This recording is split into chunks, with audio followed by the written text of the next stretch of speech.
Hi, I'm Matt Johnson. I'm a clarity coach at flourishingoak.com and an associate marriage and family therapist, hoping to get licensed here very soon. And you can find me on Psychology Today. Well, I'm here to talk about why your arguments never work. Let me start off with a little bit of humility, right? I've given you my titles. Another one is ordained minister. I did youth and children's ministry for a long time. I did family counseling. I did worked with kiddos from all ages, and even some young adults, and I loved it. And I'm not one of those people that I'm one person on Sunday and a different person during the week. I can't do that. My wife and I are we're 100% authentic who we are. This is what you get. Sometimes we get in arguments and we don't really understand why we are, but we're 100% committed to fixing whatever wrong is there. And we know that if the wrong is the other person, we're 100% committed to bringing that to the other person's attention and fixing it. And this particular argument that I'm thinking in my mind right now, we were arguing because I was leaving on a business trip. And maybe you can relate to this because she's upset, but she's not saying why she's upset. I know now it's because she can't give 100% to the kids the whole time. Usually I come home, she can rest, and then next day or even just an hour later, go back to giving 100% to the kids. And so she's disappointed that she can't give 100% to the kids while I'm gone. And I'm upset because I can't give 100% to my first love, which is my family, right? And so I'm upset and disappointed, and I'm feeling like maybe she's upset with me. And so we're chippy. We're not, I don't know. We're doing the best we can. Well, during this time, right before we leave, I'm tying my shoe, and I don't know how this came up, but we're talking about maybe we're trying to teach my kid how to tie a shoe or something at the same time. And she kept saying, make a first knot. And I'm like, that's confusing. That's dumb. What do you mean first knot? And she's like, when you loop the strings the first time before you do the bunny ears. And I'm like, that's not a knot. And we got in an argument about that so much that I got upset. I left upset, and I'm going away for 2 days. And I'm telling the guys in the car as we're going up to this retreat, this work thing, that can you believe she calls it a knot? And all of them, almost in unison, said, it's a knot. And I was still upset and prideful. I'm still defending myself in the car instead of just realizing how dumb the argument is and how pointless it is and how wrong I am. Well, in therapy, there's a style and approach that we go to couples counseling and argumenting, and one of them is this Gottman. And Gottman has this thing called the 4 Horsemen of the apocalypse, or the relationship apocalypse, right? And these 4 horsemen are criticism, contempt, defensiveness, and stonewalling. And the reason your arguments don't work is because you're probably doing one of these things. And the first one's criticism. That's verbally attacking the personality or character of another person. And usually that can be remedied by having a gentle startup. That means using I statements, like when you, I feel, I need kind of thing, or keeping statements positive, focusing on the thing that you need in the other person, how you feel. The reason we talk about how we feel is because you can't argue with somebody's feelings, right? That's how they feel. And so we keep it that way. But usually what happens is we say something like, I feel like you're being an idiot, or I feel like you're dumb, and we say something like that instead of saying, I'm feeling lonely, I'm feeling hurt, I'm feeling scared, I'm feeling put down, and I need you to talk to me in a softer way. Speak to me softly so that we can continue this conversation. That's a much better way. It removes the criticism, but usually what comes out is name calling or labeling, personally attacking somebody else. And so a gentle start helps with that. The next thing is contempt. It's attacking someone's sense of worth with the intent to insult or abuse the other person.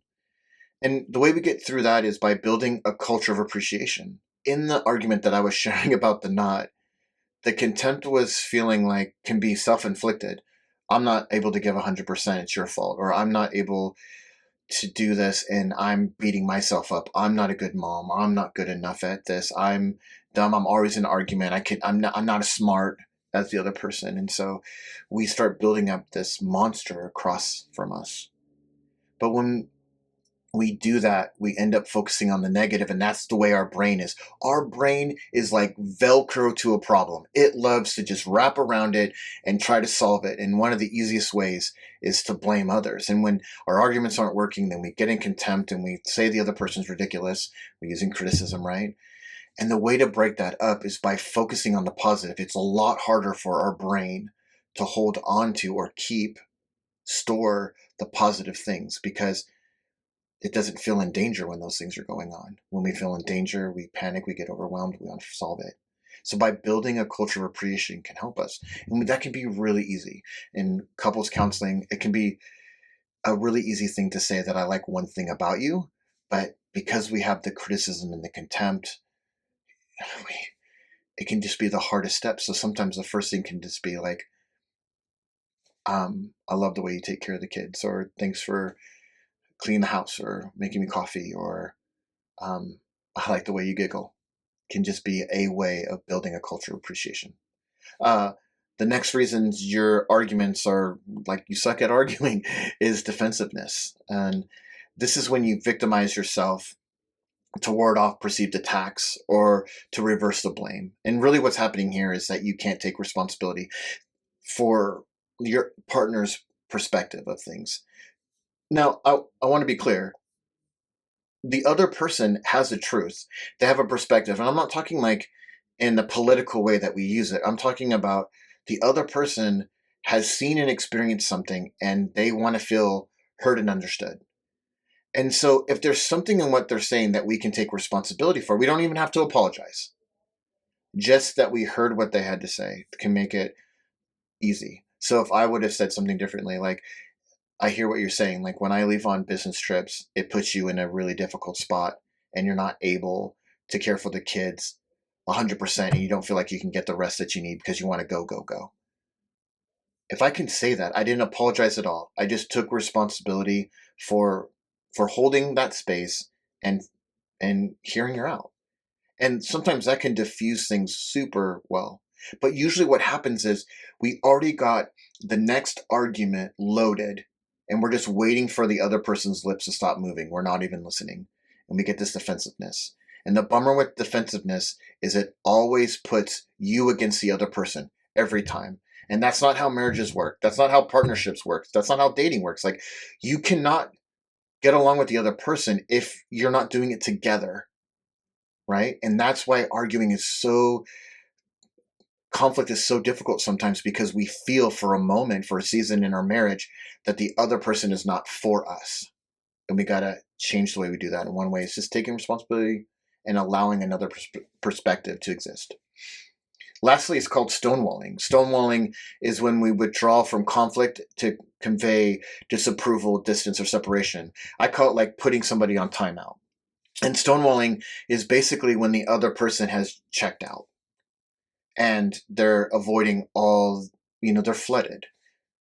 Now, usually men like to use this, but I have clients who are neurodivergent, spicy, like ADHD, autism, and when they stonewall, it's not always on purpose. They're overwhelmed. It could be the volume of somebody's voice.